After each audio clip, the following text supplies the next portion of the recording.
Psychotechnologies Live. Welcome to a very special episode of Psychotechnologies Live. We have with us a very special guest, AJ Bond, who's from Toronto, and that's where I know him from. Welcome, AJ. You've been known as the shame guy. You've run stuff on the Stoa for a while. You wrote a book called Discomfortable, which Elliot is halfway through and is really interested in and has a lot of questions he wants to ask you. So it's luckily I'm that excited to be here. Thanks for inviting me. Thanks for having me. I feel like I want to begin with so your one of your major topics of interest is shame. Yeah, it's the major topic of interest for me, for sure. Okay, major topic of interest. Is there the backstory of why you ended up picking shame as the big topic? I feel like that's a super important question. Yeah, I mean, I have a ton of shame. I have a lot of it. I discovering in therapy some 7 years ago that this thing that was plaguing me had a name and was called shame, was this hugely transformative moment in my life. And I just became kind of obsessed and was researching it and reading every book I could find on it. And then I had a kind of an awakening type experience, like a sort of a spiritual awakening moment thing, where I kind of separated from my shame and saw that it wasn't me and that it wasn't even my opinions. And it was this unprecedented, blissful experience. I'd never experienced anything like that. It transformed my conception of what life could be. I was like, oh, you can deeply change or transform or shift or something. And what other deep transformations and shifts am I missing? So that was just the beginning of my shame journey. And I just continued to delve into it because my shame didn't actually go away. I was blissed out for a month, but then my shame was we're still here. And I was like, oh. So then it was a journey of accepting my shame and how do I work with it? How do I befriend it? And how do I have right relationship with shame? And I'm still on that journey. That's awesome. That's the Kensho moment of I saw it. The separation is huge. So you had that and then you stayed there for a month, you said. Yeah, I mean, it was like a moment where everything switched and I stayed in the bliss, the relief for a month. And then it sort of wore off gradually. But I've whenever I'm feeling quite shamey and low and think have I learned anything? I kind of think back to the pre-breakthrough and I'm like, oh yeah, oh, that was worse. That was worse. It's never been quite, it's always felt better since then. Right. Okay. And I also feel like I should mention that being gay is one of the big sources of why my life was mired in shame. Yeah, I kind of want to ask in case anyone else is who is listening is swimming in the same water that you were swimming in that past state. What was it like back then? In retrospect, I guess. Yeah, it was my shame felt like reality. It felt like this badness and this feeling is somehow objectively true. This is what life is like. I really am bad. I really am different and inferior. And it just felt like it was all just true. And then in that shame breakthrough moment, it was just not true. It was not real life. It wasn't me. It wasn't reality. It wasn't objective. It was just this this stuff. And that made it smaller, more manageable. I felt liberated. Oh, I don't have to. Shame has all these laws that I thought I had to appease. Oh, I have to be really successful or famous, or I have to appear to be extraordinary, or I'm worthless. Those felt like real truths. And then it became okay, I still feel that way, but I know it's not true. So that was sort of one of the big shifts. A ego dystonic, ego syntonic, when it was true, and then it was I'm experiencing this as true. Yeah, well, it is true. I'm experiencing this not as true, but as still a vivid, unpleasant experience that can like hook me sometimes. Hmm. I like this way you've described it as like laws. Like if I think of like laws of gravity, they're pretty rigid. And I think of laws of society, they're pretty occasionally oppressive or hard to change. And then like maybe laws of how you have to act, that's where you've moved to. And you're like getting more and more flexible on those laws. Yeah, I do still find some laws lodged in me with some shamey power. And whenever I find them, it often feels like it's the same thing. It's like, oh, like I just thought that was reality, but it's not reality. It's just an introject. It's just a bit of culture. It's just something that I believed as a child and then never saw around. So it's always very humbling to see one and be like, oh, wow. Oh, yeah, it's not real. Is this like people have to have jobs? Sort of like that's a rule that could be like, oh, suddenly I realize that's kind Totally. of flexible. Yeah. That's a perfect example. I'm sure I mean, like money, like all any like social norm or rule or belief even. Maybe it's more like rich people are bad. That's a classic one in society at the moment. Somehow having too much money makes you bad. Yeah, totally. Those are all totally good examples. Mm. Or for someone like me as a kid, being rich makes you good. That's a belief that's lodged in me. Cool. So what do you think what do you think caused that that shift from what was that moment? Were you doing a practice? Yeah, like what yeah. Like I can see it, like I can see as when you share it, you're like you can see like we can see the transition, like what that felt like for you, or kind of like how you're experiencing that memory. But like what do you think is like kind of like instigated that, or like triggered it, or set up the conditions for it to happen? Definitely therapy. So I can't remember exactly, but maybe it was like 6 months after shame was first mentioned in therapy, and I started both like deeply exploring it with my therapist, but also going like reading every Brene Brown interview and book and various other, like starter shame thoughts. And so somewhere in those two journeys, and it was this breakthrough happened right after a therapy session, though I can't remember exactly what was talked about in that specific session, but there was a lot of like seeing like, oh, like, wow, I was shamed. I was shamed by people, by my family, by my friends, by society, like starting to see where these things came from and start to attribute like that's from them. That's not my opinion. And so like somehow that just all coalesced. And I remember the moment very vividly. I was sitting on the floor in my living room, looking out the window, and it was like sunny, dappled leaves. And it was just like, oh, like click, like it's not real. That was sort of, it was like, it's not real. Something like that. Wow. I kind of want to ask, like, what does shame feel like now to you? Because you said there's still bits of shame, obviously, always. Oh, yeah. Well, the analogy I like to use is that like shame was like this sort of a pen that I was in, and the shame was like the border of the pen. Like you can't go out of this pen, and the pen gets bigger. So I have more and more space to play in, and as the border moves, like new things become available. Like, oh, things that were on the other side are now on the inside. But I keep pushing it, so I keep hitting my edge, and when I do, it feels just as bad as ever, except I think I'm physically it feels as bad as ever, but I'm less likely to believe it.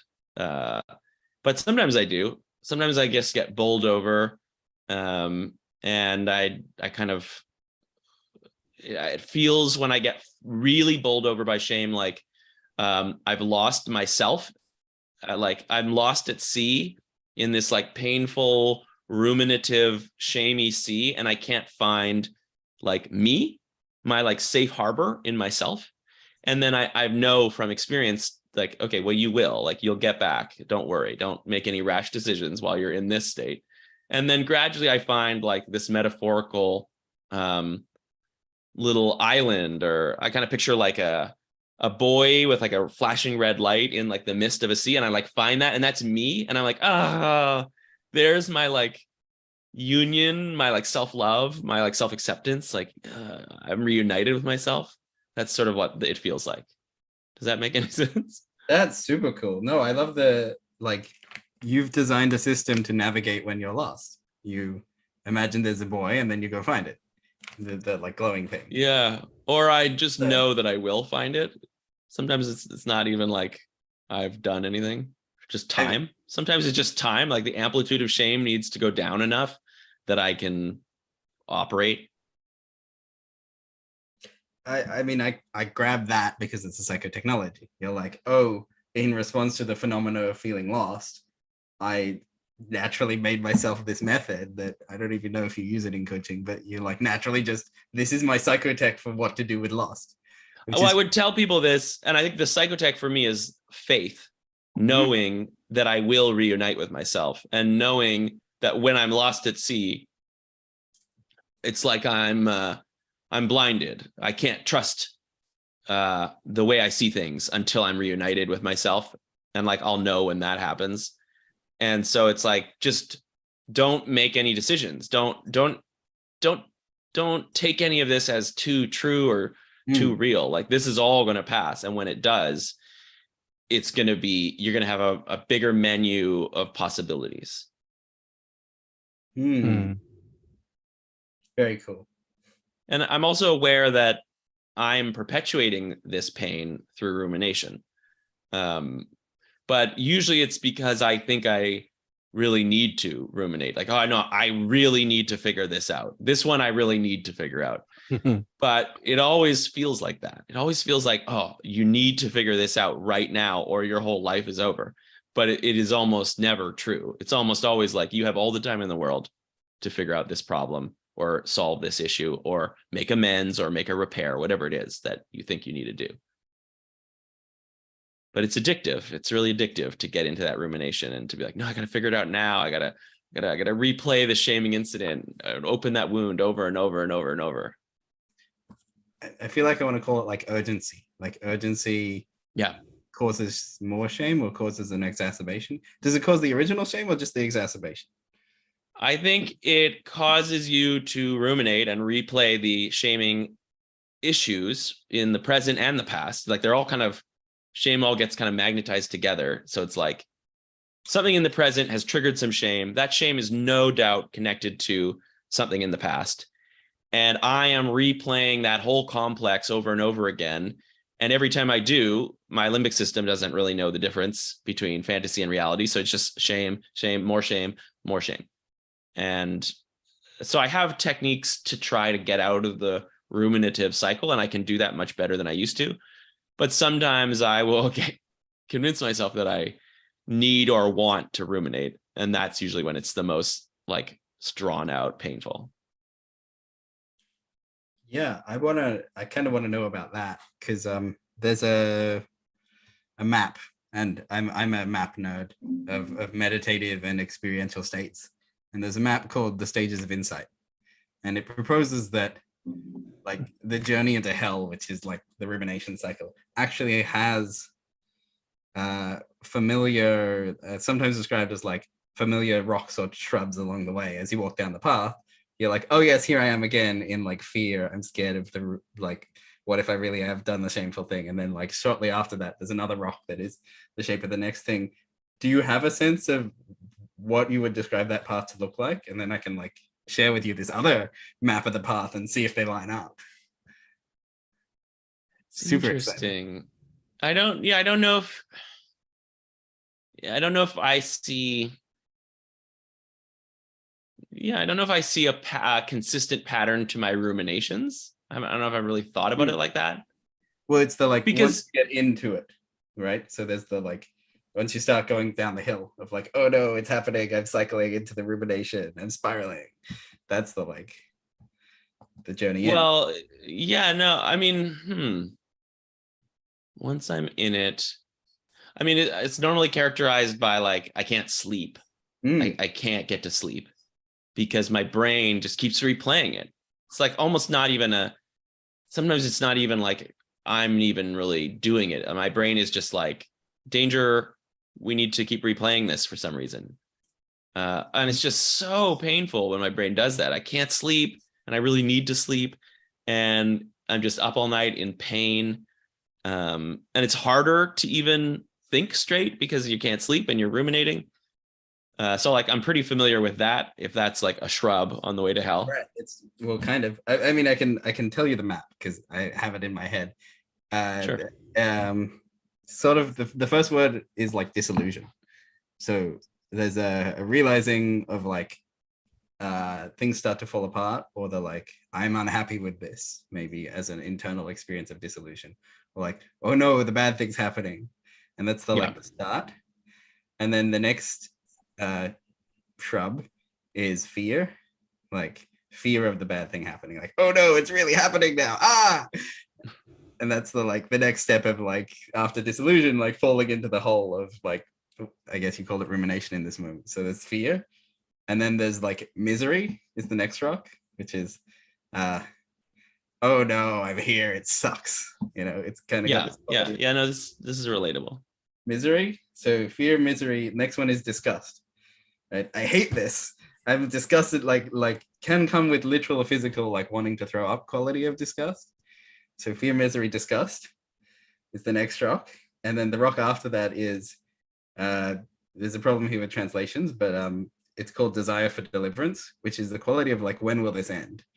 Like, which is totally terrifying. But I'm for a lot of like, people. what's the utility of this map? It's just, at least I know I'm closer to the end. Like once you get to desire for deliverance, then you get So it's like the stages of grief, kind of. The step after the rock after desire for deliverance is often called reobservation, which is sort of like a repeat of everything, but like milder. And then the step after that is freedom. Like you're back out, you're back in equanimity. Right. So for me, when I learned that map, I like that. Really good at traveling it very quickly. And then, you know, if I can travel it in 5 seconds, then I'm just out of the map. I'm like, oh, fear, misery, disgust, desire for deliverance. Like there's often a hook, like meditative paths. This is often comes up around second path of the 4-path Theravada model, that people cycle, right? You get to the end of the cycle and then you just start it again. You're like, go up and then down, and then like, you're like, why am I cycling? But it feels like practicing the map. Like I will practice this map until I know it so well that I can travel it really quickly, and then I'm completely over it. Shame, or in this case, shame. In my case, it was like, took like 6 months, a year, maybe more, of like constant digging through content of like my entire life prior to that point, of all the terrible things that I thought I'd done. Like beat myself up over each, and like misery over this thing, disgust over this thing, like repeatedly like traveling that map until I got really good at I would say something like acceptance of those things. Like yes, maybe I was a bad person, okay, yep. Realization, I need to learn from that memory some quality of like forgive myself there, or some quality of I'd like to do better, or what I really wanted was this other thing. And reprocessing all those memories, suddenly I was like, and I don't know if I've got them all, because there's still going to be memories buried, but many of them, enough of them, felt like less cycling ever again. Like suddenly I don't cycle. I'm like not going through that, like digging myself into the grave again. But yeah, I mean, I'm describing spiritual path, right? You have to cycle many, many times, and then you feel like you've done them, and then you stop cycling nearly as much. Well, I got lots of cycling left to do, clearly. I don't know, like everyone's got. Can I also bring in a meta shame point? Yeah. Which is that I experienced a little bit of shame as you were describing that, and the flavor of that shame was like, Elliot is like smarter than me and has like better models, and so the feeling of the shame was me being inferior, Right. again. Great. And the desire impulses that my system was bringing up was like, you should disagree with him, and you should like offer other theories to like be like, Yeah. I have theories too. Yeah. I have Love maps. Right. So there was just a little bit of that. Yeah, like my system gets very, very sensitive to its perception of status is a big thing for my shame. And so as you were like giving me these insights, my system was like, uh-oh, Elliot's status is going up and your status, AJ, is going down. And that just feels very real for my shame. So Right. I wanted to name that. Yeah, that's amazing. Can I like give you back your status? Like, here you go. Like, you're our guest. No, because I think it's up to important. me to, it's, if you give me my status, it's like, it doesn't really count. It's like, it's actually your status. Like, Okay. I need to be able to resource myself. So sometimes sometimes people are like, AJ, like, can I help you feel less shame? And I'm like, I think I need to do that on my own. I think I want to like, and actually just telling you it makes me feel way better. It's like, okay, I told you this thing that like is actually a little bit embarrassing, but it feels good. And it actually feels like a vulnerability status move, if I'm really honest. So in that sense, nice. My system's like, good for you, AJ. Is there like, I mean, and this is I just see this really important question here of like, in terms of teaching other people to resource themselves, how do you resource yourself in this moment? Is there more that you want to do? Like, playing it live here, you know? I mean, saying it, like, name it to tame it, is really powerful for me. I just say it. It just doesn't feel true anymore. It feels more connected to you. And as soon as I told it to you, the part of me that was like, oh, but I actually really do value what he was saying, really shone again. It just sort of like cleared the system by being like, this is what's happening. So actually, I don't feel like I need to do any more resourcing. What I would normally want to do is resource myself right before I shared the vulnerable thing. But this one, I know Daniel, I knew that this would be welcome in this environment. So I didn't feel actually like it was particularly risky to say that. But I am noticing that if I can so what I would do for resourcing is like tapping into a sense of belonging, like reminding myself of people that I feel really supported by or connected by will often give me a lot of resource, because it seems like my system will kind of just key into the group at hand. So right now, my system's kind of like Elliot and Daniel are everything. And me fitting in with them is all important. That's my survival right now. So if I'm going to do something risky that might create disconnection with you, I like to remind myself, this isn't everything. You have all these other friends and supporters that like love you, and they're like here, like holding your shoulders. And that will help me to like say the vulnerable thing and deal with whatever vulnerability hangover might come up afterwards. And so now I'm feeling like my friends like being like, hey, AJ, and it feels really nice. I mean, that's cool. Like, imagine myself with all of my friends here. Like, well done, Elliot. You're a great guy. Like, that's quite a resource you got there. Yeah.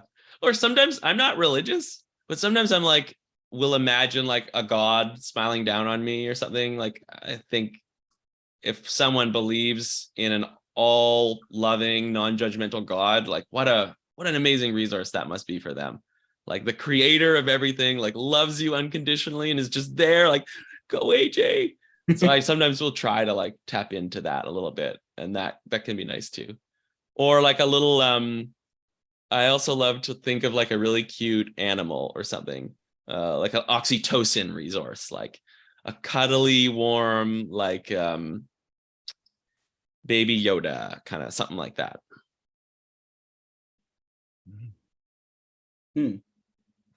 Okay, so resource. I like that. That was good. That was like, I was feeling that. Daniel's like, gotta get me a baby Yoda, you know? No, like the whole thing. But yeah, no, I mean, definitely like that's how I like feel like towards God as well, where it's like, yeah, it's like the universe, and like, what is the universe, which is like everything, you know, how does that feel towards me? And like, I'm still here, so it must like me somewhat. It loves you. Go, Daniel. Yeah. Yeah, it makes me interested in like sort of religious shame, like when that thing turns around against people. Oh yeah, Oh, yeah. that's like the worst. The universe shame is the like if it's we talked to someone a couple weeks ago who was a psycho magician, which we thought was amazing, but he talked about forces of the universe much harder to work with than forces of nature, much harder to work with than like other people. Like if another person shames me, I can deal with that and work with that. Then if my society shames me, is harder. Then Yeah. if I feel like the universe shames me, it's even harder again. Yeah, that's interesting. The universe. I mean, I guess, as a child, when I thought my shame was objectively true, that's what it felt like. That reality was saying you're bad. Like, and that was just, I feel like a little bit of teariness even now as I recount it. Just devastating to perceive myself as objectively bad. Yeah. And then I get anger because I'm like, oh, so society and people convinced me that I was objectively bad. And that anger is like, oh, that anger's good. Yeah. I'm like, oh, this is powerful. I need to slow down and give it enough space to like be with us, the like teariness or anger or whatever needs to be here. Like, wow. Yeah, it does seem like there's a push-pull, shame, anger that like, oh, society, everyone, I'm bad. And then the anger is like, no, you're bad. And it's like very empowering. And I think this is true for a lot of people who deal with chronic shame, that their anger is shamed away and their ability to do that push-pull is gone because you can't access the anger necessary to set that boundary because anger is bad also. So it's this like, you're just trapped in bad with no exit because the exit is bad. That's the fucking trick of it all. Ooh, the solution is bad. Okay, I have a question here. It sounds like that's hell. You just described hell. Yeah, totally. Oh man, I have like 3 questions here now. It sounds like the therapeutic process for you was like freeing a certain emotion, like freeing up your anger, and then like making the anger okay to have, and then you could use it in the fight with the shame. Or like, is this like we need to liberate each of the emotions, and then we have access to them, and then we can relate to the whole puzzle a bit differently because we have freedom to do some of these things? Is that Well, one of the theories about shame in affect theory is that it diminishes the other emotions, and that's what it does. It diminishes other emotions like and kind of like feel angry, freezes them. Pardon me? like you're not allowed to feel angry, or even more Yeah, than no, like the actual story. mechanism of shame is that it is the diminishment of other emotions, like that's its actual like function. It takes your emotions when something says this emotional reaction is inappropriate or unsafe, and shame is the experience of them going whoop, and then they get frozen there. They're just like never allowed out again. Sometimes that is so. Some people would call that like a shame freeze. Some people call it a shame bind. Like shame is bound with anger so that anger is never allowed to come out. Shame, it just keeps getting attenuated. So really the theory is that you have to address the shame first in order for the emotion to come out. Right. So that actually, I think it was working on my shame and allowing the shame to be talked about and the shame to be okay that allowed other emotions like grief, anger, and joy to start to come out. Because actually my journey with anger is much more recent. I'm still connecting with anger I'm still kind of letting it out. Okay, that's another one of those norms. I was like, well, everybody knows anger is bad. And it's like, no, it's not. What? I just thought that was reality. You mean like, anger's not bad? What? I didn't get the memo. I'm angry now. Wait. Oh no, now I'm bad. No, I'm not bad because anger's not bad. Oh. That's so interesting. I don't think I've ever heard this perspective before of shame freezing it. But like it does make sense. And like for you, and I think also for me, like the shame freezes that anger at like no anger. But I think for like some people, it will freeze it at like high anger. Yes. Well, there is the compass of shame, which is also like Donald Nathanson from affect theory.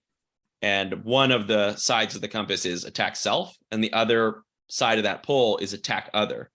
So shame can, so like, yeah, my anger is frozen, but in a way it's like going inward. It's like it's allowed to go at me at all times and like berate me, but it's not allowed out. But then other people, it's like all out, and they're not able to let any like responsibility of their own come in. So there's like a side, where you could be, in fact, there's a lot of research now. I understand. I don't read research. I don't like research, but I know from, there's this violence researcher named Dr. James Gilligan, who wrote a bunch of books about violence and reformed one of the most violent prisons in America. He talks about shame and humiliation being the cause of all violence, basically.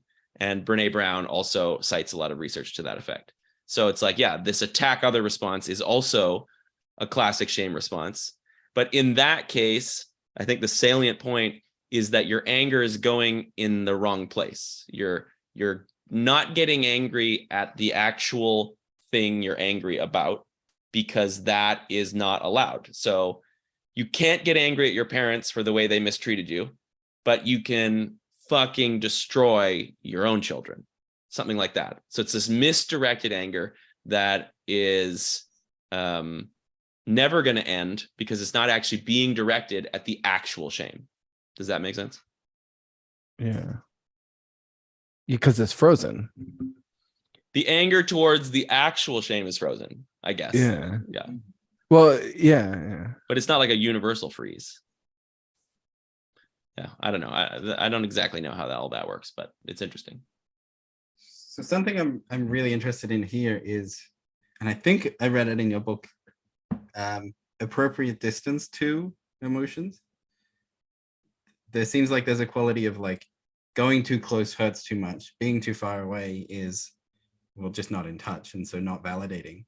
And finding like the middle ground feels like really key to unlocking like delicately some of these things, because they're all sort of interwoven and holding each other in place. So somehow finding the appropriate distance towards the emotion to like get to know them. Yeah, well, there's like I'm certified as a shame healing practitioner from the Center for Healing Shame. And at the Center for Healing Shame, which is Brett Lyon and Sheila Rubin, they talk about trying to find an optimal distance from shame itself, so that you're close enough that you can feel it and work with it, but you're not so close that you're like lost in it. So that might be what you're referring to some extent. But for me personally, I actually find that if I deconstruct shame, which is to say I separate somatic shame, which they call shame affect in affect theory, so like the feeling of shame, if I separate that from cognitive shame, which is the story, then I can actually lean into that feeling kind of all I want. I can almost like dive into the feeling because I've stripped it of meaning. So all it is just pain. It's just like, wow, there's just, and in fact, like if you get really into it, it's just like an intensity, and you sort of lose track of valence. Like, is it pleasant? Is it unpleasant? No, it's intense. That's what it is. It's like, so if I can really, if I can really separate, like, I'm not going to look, if I can like go super mindfulness, like, what am I feeling just in my body? Like, just really lean into that. Then it kind of I can dive right into that. This is my experience, at least. And then it's actually kind of like the thoughts where I might take my anger and be like, fuck off. That is not true. But sometimes my anger, I'll direct it at the feeling as well. But it's very delicate, because I think the main thing that most people do with their shame is repress it or try to bypass it, numb it somehow, like addiction, distraction, like anything to just not feel it.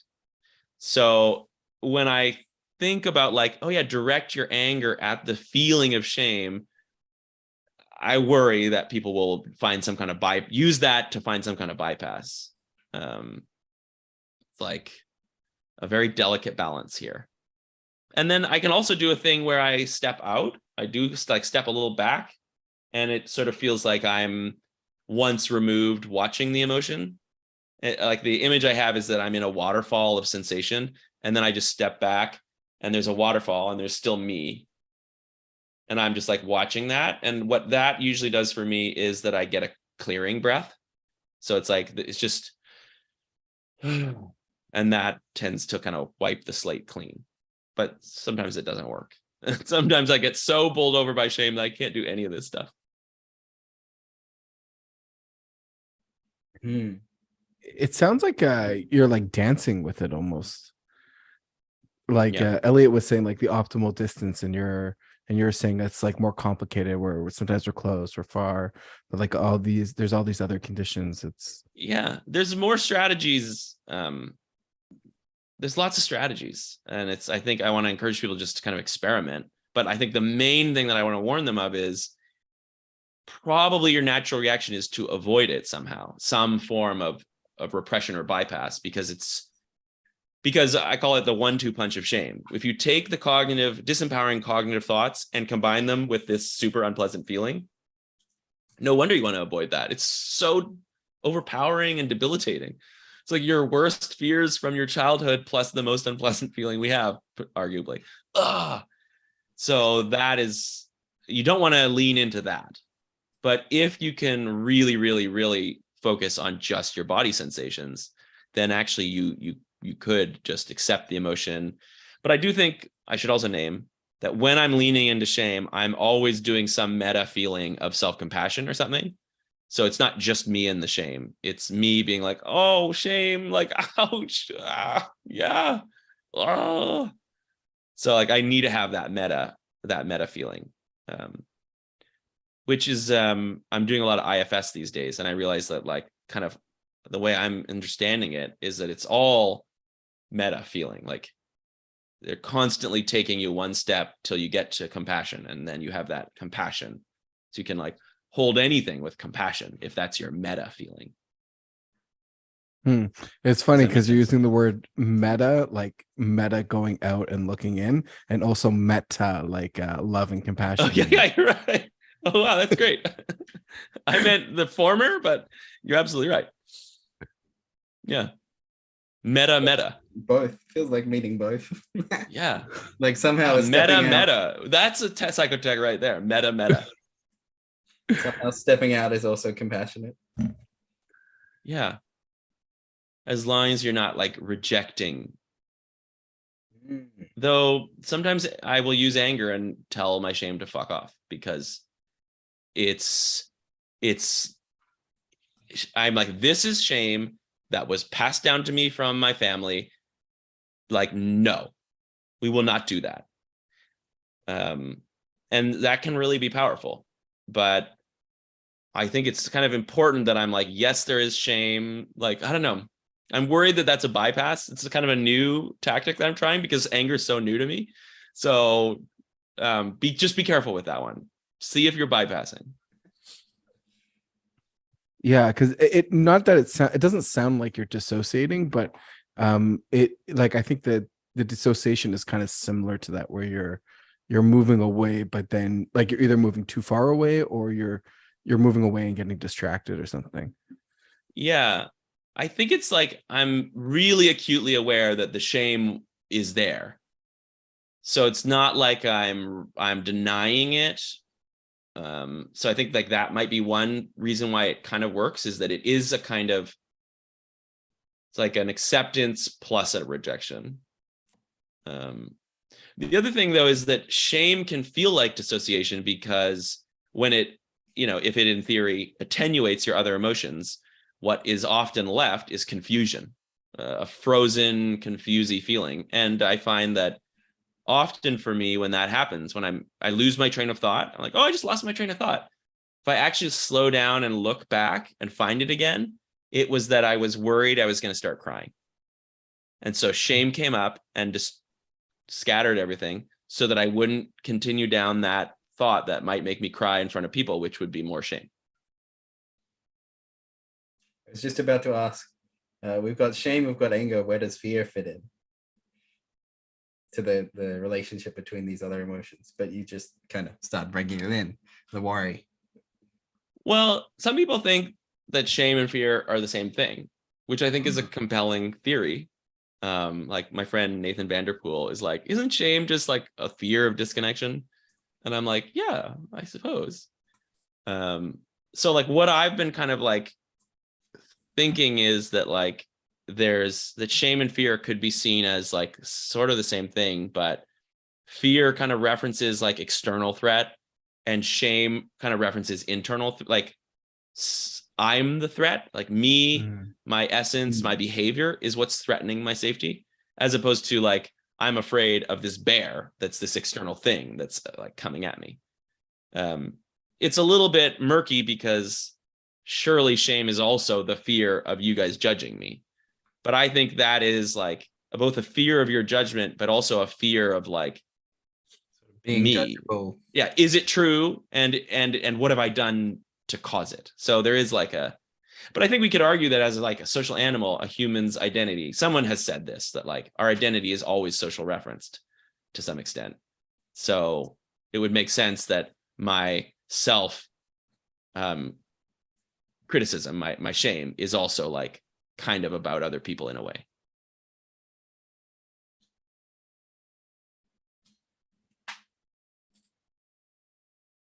I like these pauses. Yeah, I got a lot of many questions and like, where am I going with this? Yeah, there's a lot going on, and also like the space feels precious. Oh, it's nice to hear. I notice I feel a little bit of self-consciousness, like what are they thinking? Yeah, I'm like, there's a little bit of self-conscious shame, like low-level self-consciousness for some reason. I think because I don't know you very well, Elliot, my brain like sees you lean back thinking, and it's sort of like is like, oh, you're being critically analyzed, and I don't know what the thoughts are, and I don't know what the opinions are. So my system creates this like little bit of insecurity. Right. I mean, I can say the interesting thing that I'm puzzling myself with. It's kind of like I have a lot of models, and I have a lot of like, I love my models, and I'm like, oh, but if I reveal them, like if I just chuck a couple more in, he's gonna like, shame. He'll take some psychological damage there. And so I'm sitting in the like, how do I, do more of the thing that I love gently, while also supporting, because I'd love to tell you some of this stuff and also not appear higher than you. Like there's a dance here that I'm like, oh, how do I do the dance?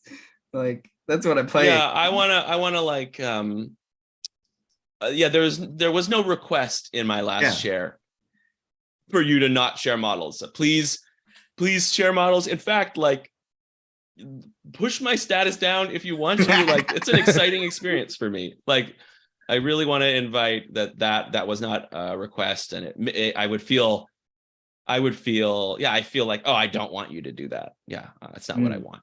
Even if it brings pain to me, that's my responsibility to deal with my own shame. Yeah, well, yes and no. Like we keep saying shame's a collective feeling, right? But I need to take responsibility for my shame and my emotions. That's where I'm at. Is like the only people I can blame my shame on are the people who handed it down to me when I was a child. So that wasn't really you. But there are some specific people where I'm like, your shame landed on me, like my parents and my culture, things like that. No question. So, but in this instance, like I want to, and actually like this seems counterintuitive, but seeing who dumped their shame on you is part of taking responsibility for your shame, I think, even though it seems like you're blaming them. It's like, actually, that's part of healing your shame. But in this case, I don't interpret you as actually trying to be higher status or push me down or anything like that. And even if you were, that just excites me. That's just like cool. I kind of want to ask though, like, is there someone in particular I remind you of when I'm like, let me tell you how it is, let me be hierarchical above you and like smush you down? Is there someone that I'm triggering? I channel someone from your childhood. Could be like your dad when you were 3. I don't even know, right? I think it would be my mother. Okay. Because her and I often get into kind of arguments about who knows the most about this kind of stuff. And so, yeah, so I would say that, this, I wonder, that's part of it. But the whole, like, there's also, I think, maybe like my own masculinity issues, perhaps, like, part of like being gay, really feeling not a man, less than a man. And so I do think there's something archetypally about another man telling me things like, oh, well, there's this thing, where I start to get into my own shame about like being lesser, being less manly, something like that. Like, it's almost like manliness for me now has become like intellect, and I think that's absolutely part of it. Yeah. Yeah. And like, you don't know everything, so now you're lacking in some way. Especially if I look like I know less about shame than other people. Right. You're the shame expert. You know way more than me, I'm sure. I just have these other models of spirituality. Oh, that hurts so much. But it fascinates me because when I started learning about shame, I was in total beginner's mind and I didn't have that. And it wasn't until I like gave myself the identity of shame guy that I then developed all this shame around needing to know the most about shame, which frustrates me. I really would like to recapture that beginner's mind, because it doesn't help me to tune out insight that you could be giving to me. I also like, I'm gonna dig into your stuff for now. Like, let's go. You said that it's your mom, right? Is there that's part of it? Yeah, mom and masculinity, intellect stuff. Yeah. Is there something like if I'm holding a piece of the puzzle that is sort of the way your mom related to you when you're a little kid or something, or your masculinity, is there something you want to say to whatever I'm holding for you, like to rebalance the scales? Like, you can have that back, or like, don't shame me. I don't know. Like, am I embodying something that can, like, I'm here to receive a message if there's some like rebalance that will be supportive. Well, I think the message is for me. The message is like, AJ, even if you know less, you're still like equal, worthy, valuable. Yeah. I mean, even if you're wrong. AJ, even if you know less, you're still equally worthy and valuable to us. No, that doesn't work. It doesn't work. That gives you status to tell me that. Right. And for me to take that from you makes me feel like lower status again, actually. Yeah, it's something I need to tell myself. I need to give it to myself. But I feel appreciation coming up that you suggested that I do that.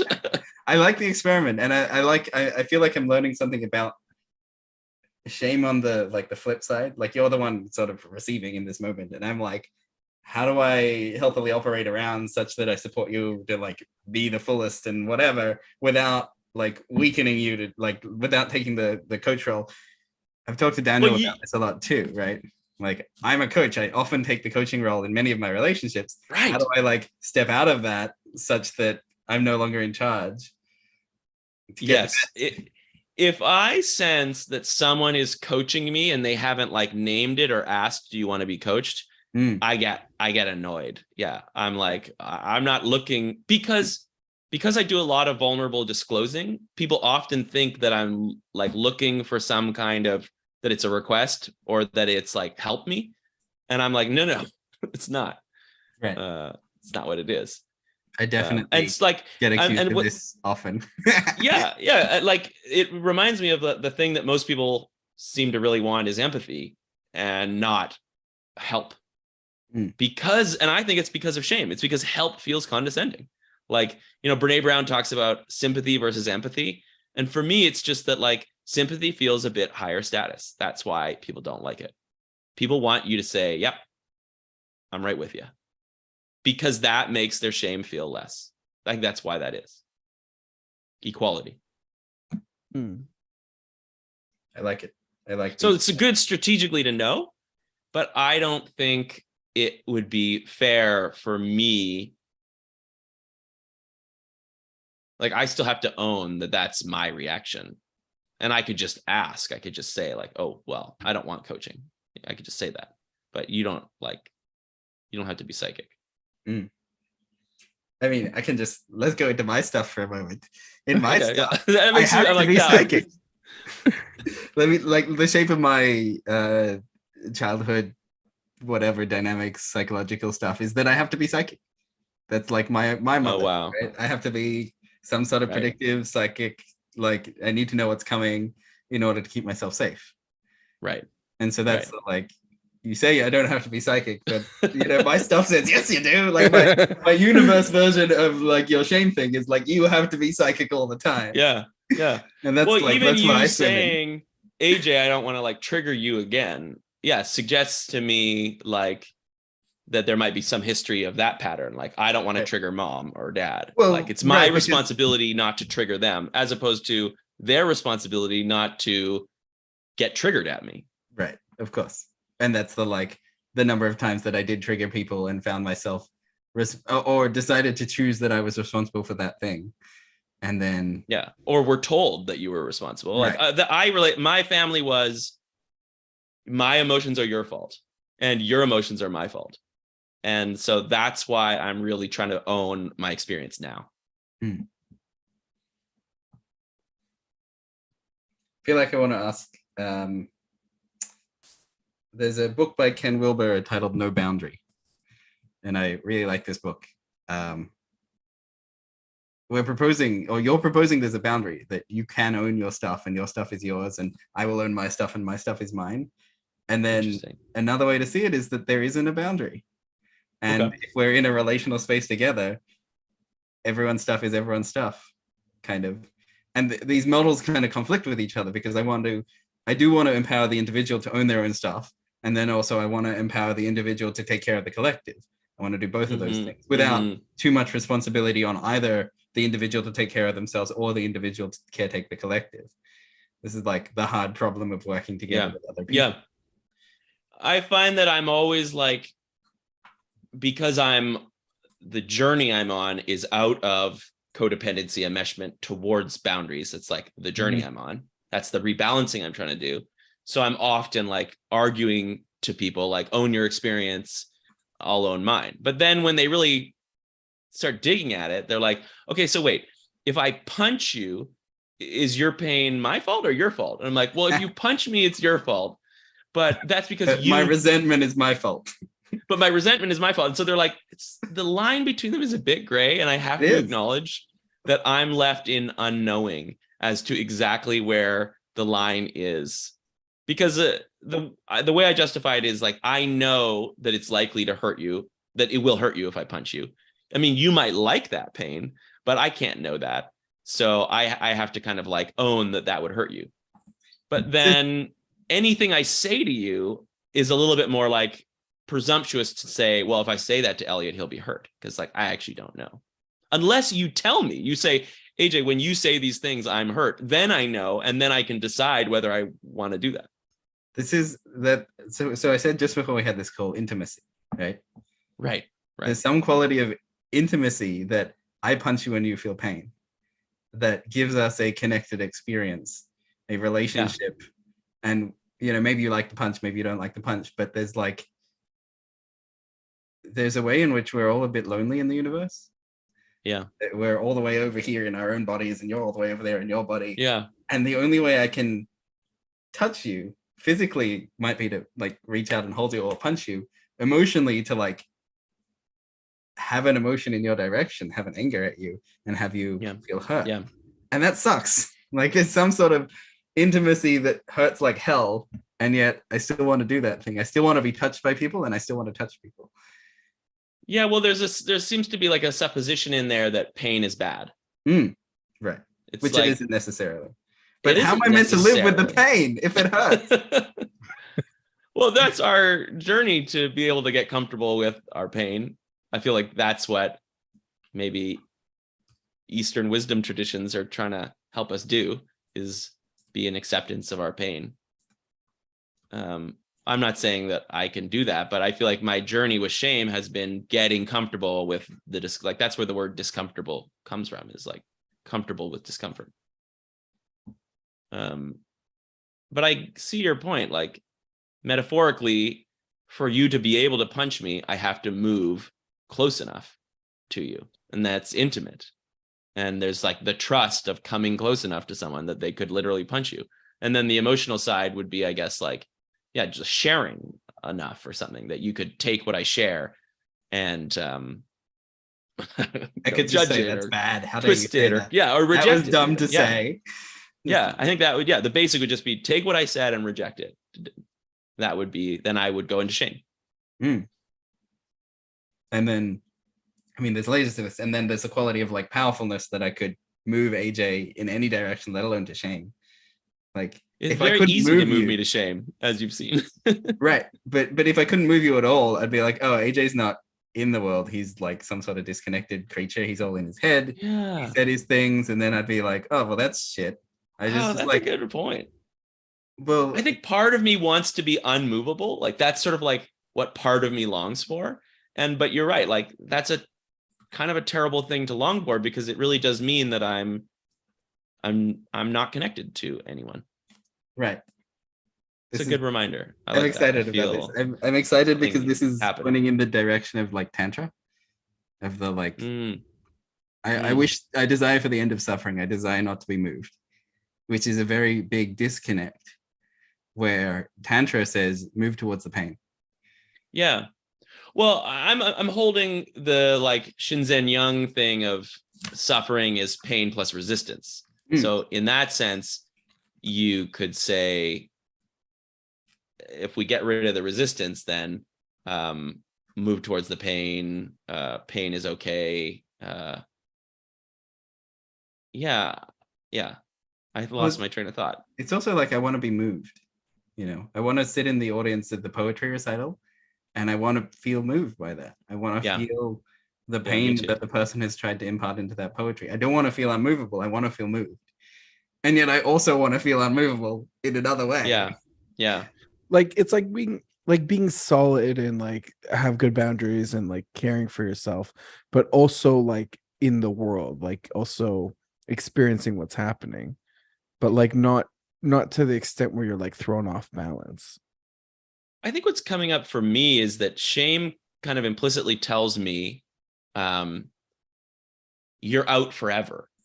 So pain, as long as it doesn't seem to say you're out forever, I actually think I could handle that quite well. It's just this threat of utter exile that is the true mortal terror for me personally. Like I've noticed that my resilience to handle pain and adversity, when it is clearly not my fault, like when nothing is my fault, but something really painful or adverse is happening, I am way more resourced than if any sense of my fault gets in. Then I have this terror of exile, and it just completely fucks up my ability to hold the pain and to react skillfully. Because I just get into this desperate social preservation thing, like have to save my image somehow. I want to do the slightly scary move of like throwing a model at you. Let's see how he takes this. Please do. Yeah. Bring on the models. Okay. So there's this model called bioemotive. Yeah. No, I'm familiar with bioemotive. Okay, great. And bioemotive proposes there are Back 9 off, model. back. Bioemotive proposes that there are 9 core, I call them like Feelings. emotional wells. And Okay, yeah. one of them is abandonment, or I'll be alone. I feel like I consider like 6 of the 9 to be shame, personally. Right. Amazing. And like, right, my question. I'll be alone. I forget what the others are. Well, that quality of I'll be bad. Right. I'll be bad. I'll be helpless. I'll be lost. I'll be disoriented. I'll be worthless. I'll Worthless, be shame. inadequate, alone, insignificant, bad, shame, empty, and hopeless. Shame. Yeah. Not the last 2. Right. Empty and hopeless. Yeah, not really shame. Empty could go anywhere. Like shameful. It could be shameful to be empty. Like as I look, I want to be a full person that's alive, and then as I look within, I see an emptiness, and then I feel like, oh no, I'm not worthy of relationship existence. Showing up here with the people who seem full. Totally all connected. Right. So I just wanted to check, like, does this fit with your understanding of shame? And it sounds like yes. Well, I love bioemotive. Oh, okay. Like, I took a 2-day workshop with Doug, and he taught me how to sob, which I couldn't really do before 2019. And like it was life-changing to be able to sob, and now I sob all the time, and it's like one of my favorite things to do. It's so cathartic. I have a little bit of a, like, the word core feelings, I'm like, they're partly cognitive. Those, they're to me, they're interpretations of a feeling. But so it's the semantics of it that kind of like jars me a little bit. But I think he's clearly tapped into like the 9 thoughts that trigger some of our most awful feelings that we want to sob about. Or you could also look at it like the 9 feelings that we interpret as those thoughts. Right. And so my sense is that his encouragement is we need to go meet them. We need to go get comfortable at the bottom of the well, by my description. And then as we do that, it just feels less bad to be there. Yeah. I totally think that is a hugely powerful way to go about it. And then I also am like experimenting with things like anger. And I noticed that for me, I can bypass anger through sobbing. So that energy of anger can come out as a sob. And then in some cases, it's actually not a skillful, it's an unskillful bypass, because I need that anger to set a boundary. So I don't want sobbing to be seen, for me at least, as always the right move, because sometimes I need to like put that energy into the right place. And I also want to say that I used to take sobbing and divert it into laughing, because they're very similar. So it's like we can move these energies around, but it does seem like if we get really skillful, we'll notice this energy really wants to be in the anger channel or whatever channel. And that will also be like the most kind of skillful place to use it, something like that. This is incredible. This is like lines up with what I've found working with people, that people have all kinds of strategies. One, like you described, to get rid of anger by sobbing about it. Right? I'm just going to I have too much anger. I'm going to like off gas. I'm going to release the pressure by sobbing about it. There you go. No more anger. Problem solved. No anger. Like, hooray. I never have to be angry because I just sob. Good strategy. Yeah, but no boundaries. Terrible for like actually getting to the fact that what if I'm actually angry about something? Yeah. Like, what if the root of the thing is that I need to be angry about it? The anger is just going to come back. And society is shaming anger. Society is, I feel like, broadly saying anger is bad all the time. Anger is a secondary emotion. People are always saying, oh no, anger is really sadness. And I'm like, yeah, I could see that they're like often connected, or anger often has sadness behind it, but anger is not sadness. And Brene Brown was a big anger is a secondary emotion shamer herself. And then in her newest book, she's come around and been like, actually, all the anger researchers, like 95% of them agree it's a primary emotion. So that's just, that's the cultural shame of anger course anger is going to get shamed away. It makes us very Antisocial pliable, at times. very societally. Well, if we don't have anger, right. we're easy to control. Right. Hmm. We're It's easy like to that control for the boundary. nuclear family, and we're easy to control for the government. Do I sound like a conspiracy theorist? Well, like, we also have the problem that maybe from a societal perspective, we have the difficulty that there isn't enough space for all the angry people in the same society. Right Well, now. isn't there? Right now, it doesn't feel like there is. And in that sense, I think we should move to create more space so that we can have more angry people who then process their anger, move to a place where they feel powerful and assertive and do good things in society. But it doesn't feel like right now we can have all of the people angry at once. Like, that's terrifying. Like, what would happen if every single person you have met in the last if month everyone was got angry angry at the same time? If everyone got angry at the right thing at once, right, it could be very powerful. Right, like, incredibly productive. I'm just like, figure out what you're really angry about and put your anger there. And it's going to always be like something from your childhood, probably. Oh, it'll be like 20% the present moment and like a lot from the past. That's a generalization. That's not always true. I think that if it's... That's me. I think if it's 90% present moment, 10% the past, then it doesn't quite feel like anger. It feels like righteousness, or just like, I had to do it. Yeah. Like it's a cold punch rather than a hot punch. Like, I just have to punch this person in a cold, uncaring, respectful, yet also needing a punch sort of way, as opposed to like an angry, hot, out of control, scared of what I'm gonna do, punch a guy. Totally. Yeah, That's good like... point. Absolutely. I think you're right. Yeah. Like the clear, that clear anger that's just like certain and like clear boundary. This is what we do. This is what is needed to be done. Yeah. This is what's right.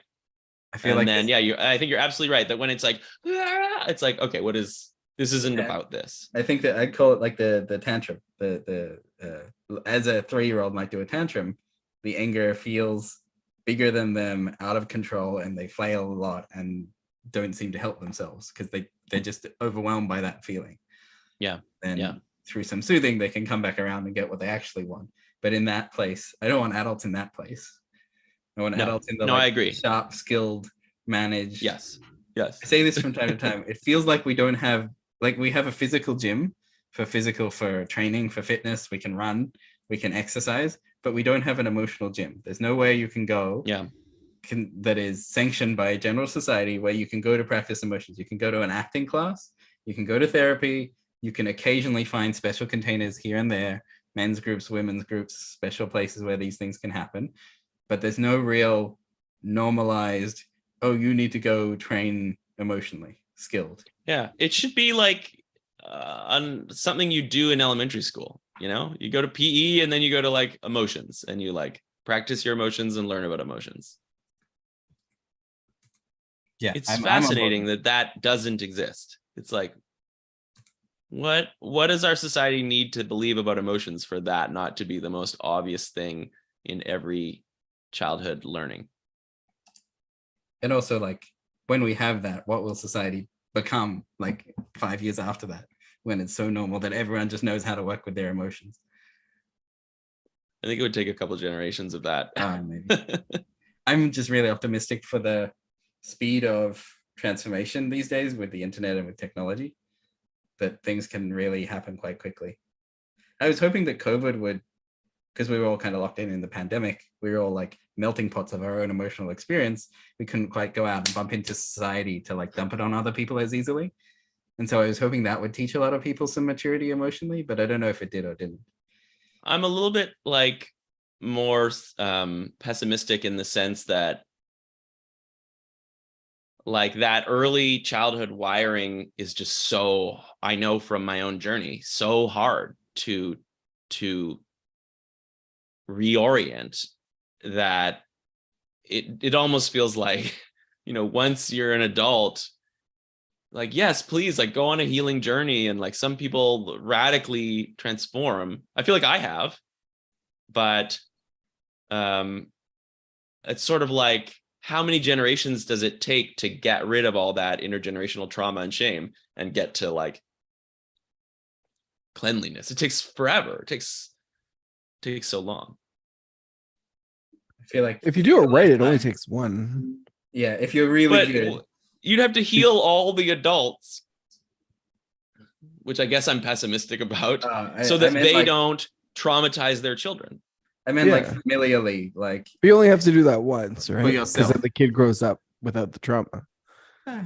Yeah, but healing all the adults is just, I don't think that's realistic. I also have the mystery question of like, if vulnerability and pain is intimacy, if we heal all the adults, will we just be cold and boring, and then like life won't propagate in the same way, or will it just be? No, I think we'll be jumping into pain on purpose. I mean, I'm thinking of like Alan Watts talking about how like, imagine that you can dream anything you want, and the logical conclusion is that you would eventually dream this life, even with all its like pain. Like that, whoever that is that like wants to come and experience this pain, that like, you know, being, that could be us in this realm where we're just like diving into pain together because that's like connection, and that is like, just okay. There's a word like choice, like a quality of choice. As long as I have chosen it, or as long as I feel enough like I've chosen my pain, damn right I want to walk up that mountain. It was awesome to get to the top. But what if your pain never threatens exile? Pain never threatens exile. That would solve it for me. That's not shame then. Right. Exactly. Or it's a I know, I do think there's like healthy shame. There is. I think there's healthy shame. What is healthy shame? Well, healthy shame is when you feel bad because you did something that was against your values, that you thought was wrong, and then you want to feel bad about it, and it actually seems like silly to think, but I think if we didn't have healthy shame, like we would all be sociopaths. I mean, we'd all be monsters because we'd have no way to learn anything. We wouldn't just decide to be nice. We like need that pain to motivate us to do what we think is right. No matter how like logical we think we are, I think we need that pain to motivate us. Like if punching you didn't make me feel shame, I would probably do it. Even though in my brain I'm like, well, that's not very nice. It's like, what would actually stop me? So we need some of it. Yeah, I sit with the question of, does it need to be shame? Because I know how much you describe shame as quite painful. Can it be other self-regulating mechanisms like, I realize that when I punch him, he will feel bad. Therefore, I don't want to make him feel bad. Therefore, I don't need to shame it. I can just like love or something. Find this other reason pathway to not do it. Yeah, well, I think that's a lot of work for the positive motivation the positive motivation comes from a different action of like connecting and helping or something. So it's like we kind of need the negative motivation of pain as the aversion, and then we need the positive motivation as the attraction, and like between those poles is how we kind of like are motivated. I think shame's not the problem. It's the kind of shame that some of us have, or most of us have to some extent, that says, this is the big shame guilt distinction, like I'm bad versus I did a bad thing. Right. And when you interpret it as I'm bad, it has very little utility. But when you interpret it as I did a bad thing, if you agree that it was a bad thing, it's actually like the healthiest thing. So it's like, both the best and the worst thing. So it's really just about like, can we make sure that people are oriented towards what I would call healthy shame, or some people call guilt. And really, I think like shame, guilt, or toxic shame, healthy shame, it's the same feeling interpreted in a different way. So that's really important to see, that it's like, it's not the feeling's fault per se. It's the way we've oriented to it, the meaning we give it, that is what makes it either the worst, most disempowering, useless thing, or the healthiest, most human thing. And where do we get that? We're taught that in the past.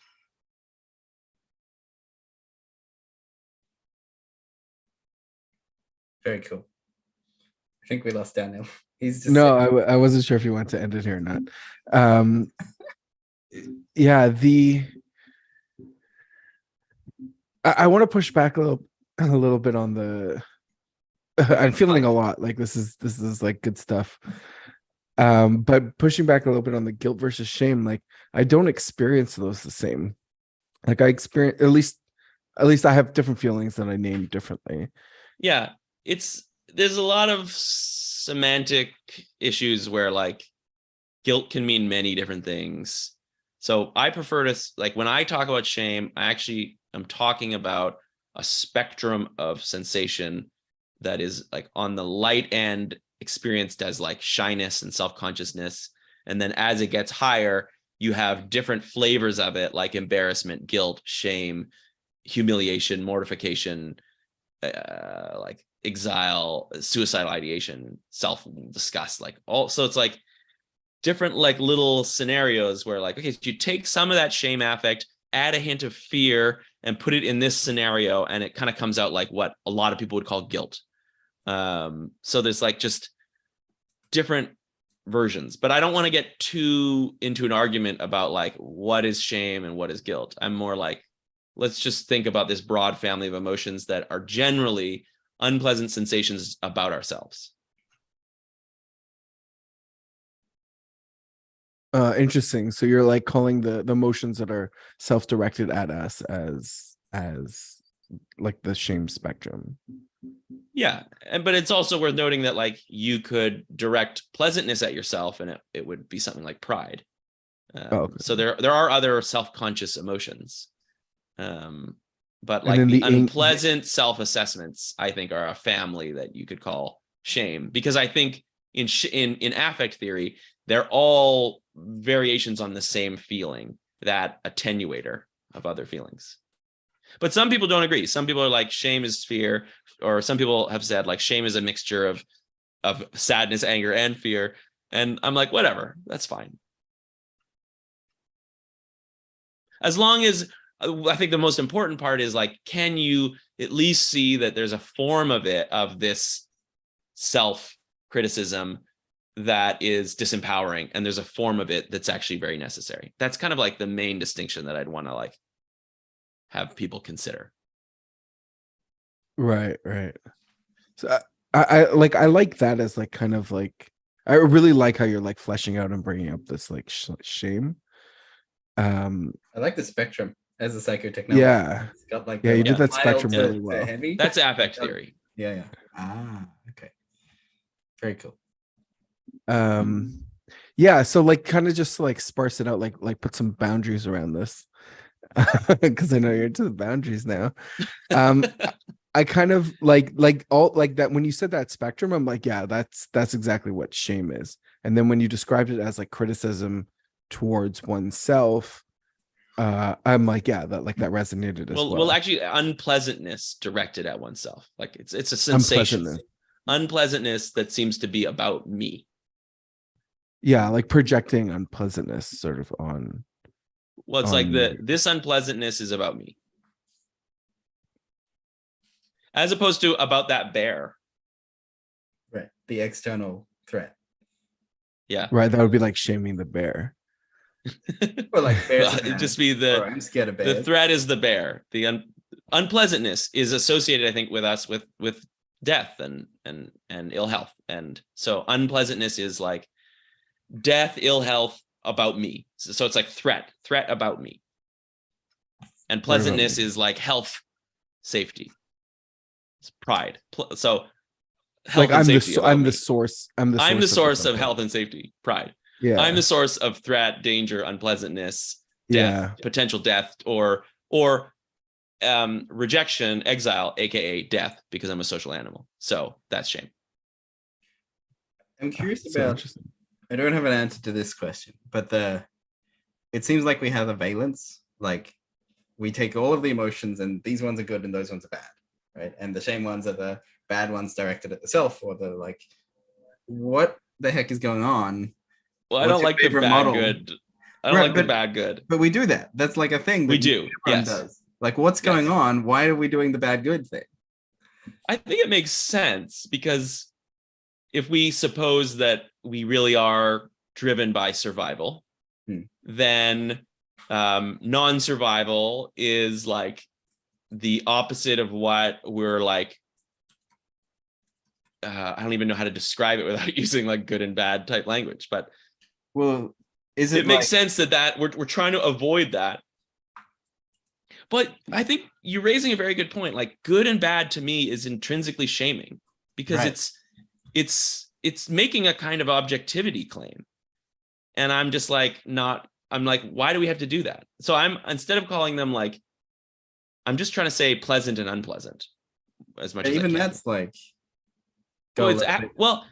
it's true, because I think some people would argue that the valence can get, it's like valence is not as rigid as it seems between pleasant and unpleasant. So maybe that's not even accurate.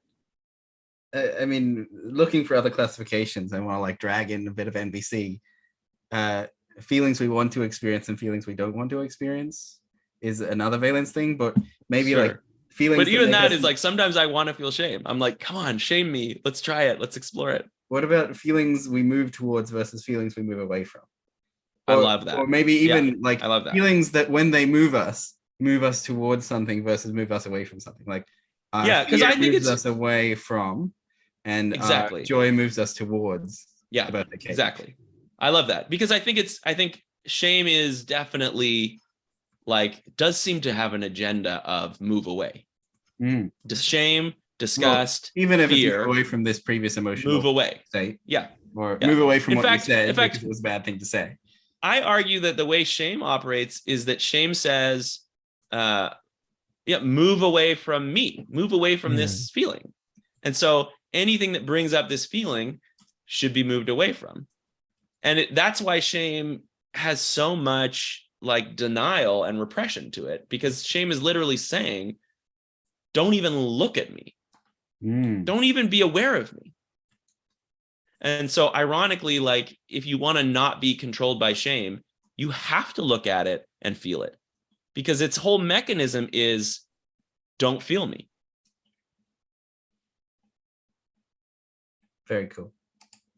I'm like, yeah, I like that. So emotions that like move us towards, and emotions that move us away. So true. And then obviously when we grow up, we get bigger than, this is direct from the Focusing Institute, get bigger than what's bugging you. We get bigger than our emotions. Right. So you can move towards it. Well, we can see the instruction, move towards and move away, and we get choice again. That's what we said earlier. Then we have choice to move toward, like go with it or go against it. So it could be that it's the impulse to move towards or the impulse to move away, but you don't have to let that run you. And I think that's such a powerful, that's where we want to get with shame, in my mind, is that you see the impulse and then you have choice. Because I have impulses that come up that say, like, don't be gay still. And so I don't want to just do those. Right. Like, or you want to hopefully consider that first impulse and find the best way to navigate the world, and while not being controlled by the impulses. Yeah. And that's that like Viktor Frankl quote of like, between stimulus and response, there's a space. I think it's like, for me, it's like the impulse, there's no space before the impulse. The space is after the impulse. So it's like between stimulus and impulse, there's a space. No, sorry. After stimulus and impulse, there's a space before action. I think that would be like the way it seems to me. I feel like I just want to drag us into dependent origination, which is a consequential. We can call it formative. I don't know much about dependent origination. That intrigues me. It's basically kind of like Buddhism, right? It's one of the threads of Buddhism. I think it's sort of a couple of years into people's Buddhist journey, is the like causative what happened before that. I found myself angry. What happened before that? Well, there was this story in my head. Okay, what happened before that? There was a sensation. What happened before that? Like it seems very deterministic. Right. Well, that's kind of what it feels like to find yourself at the angry moment, right? Yeah. To go like, wow, I deterministic my way right here. And then with practice, I want to like move up the chain of causal reasoning so that I am prior to the suffering causation.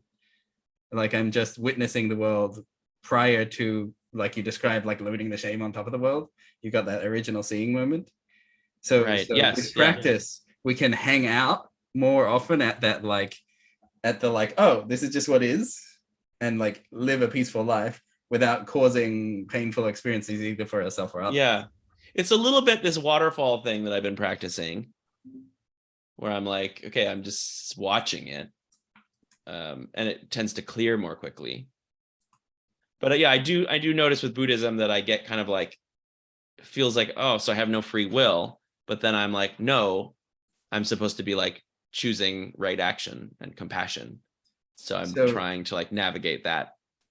What seems the like a theory of paradox. dependent origination proposes that there are causes and effects, and A causes B causes C, kind of this deterministic universe model. But if you pay attention and like walk back up the causal chain of reasoning, you get to a place that there are no causes.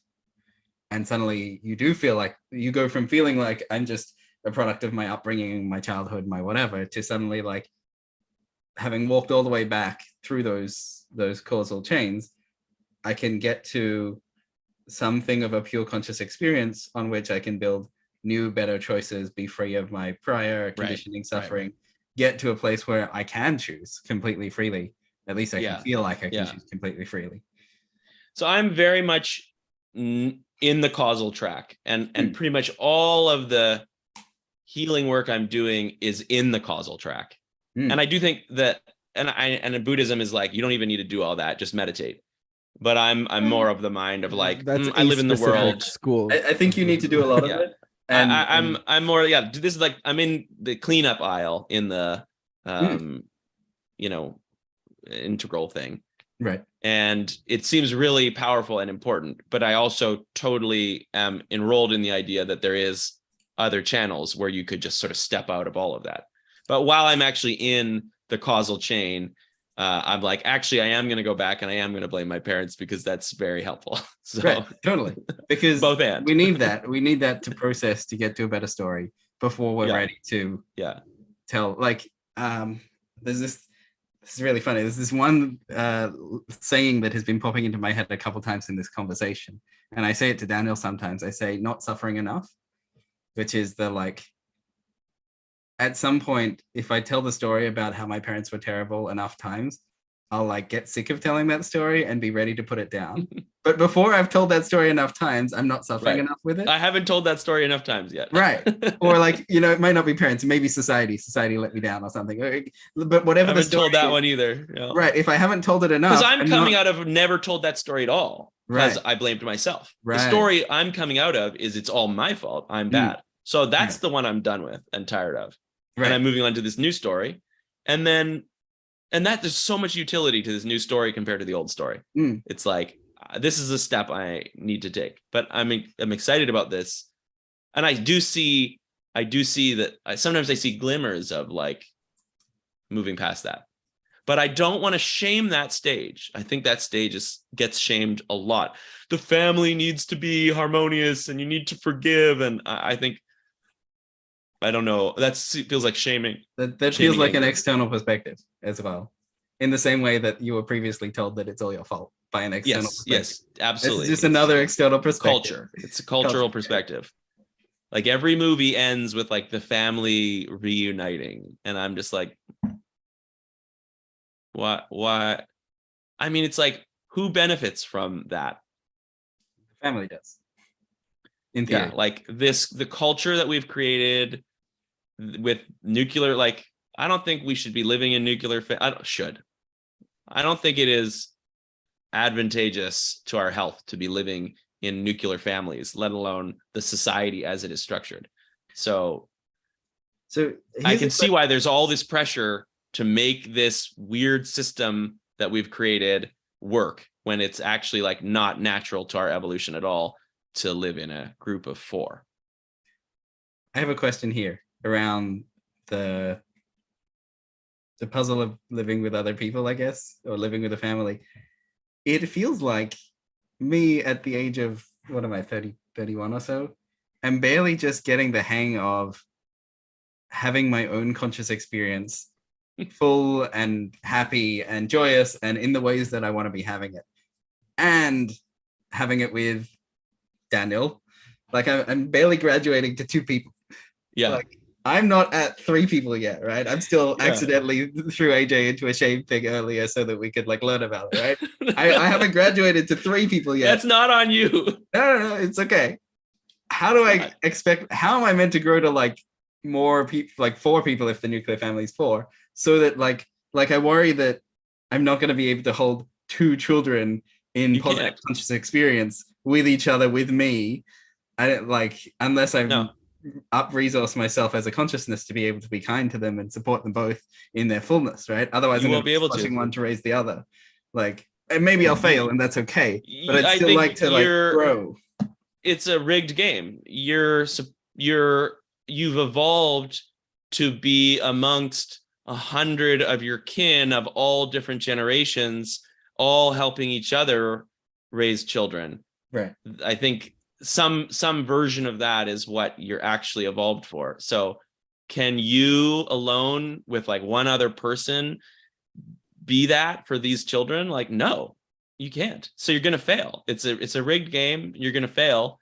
The kids are going to get fucked up. And I think the only thing that I personally would ask you to consider doing is to just make sure that those kids know that that's not their fault. And I think that's the key, is that the kids blame themselves for the failings and the shame of the parents and the society, because society and parents don't take the radical responsibility that is necessary to lift that shame off of the children.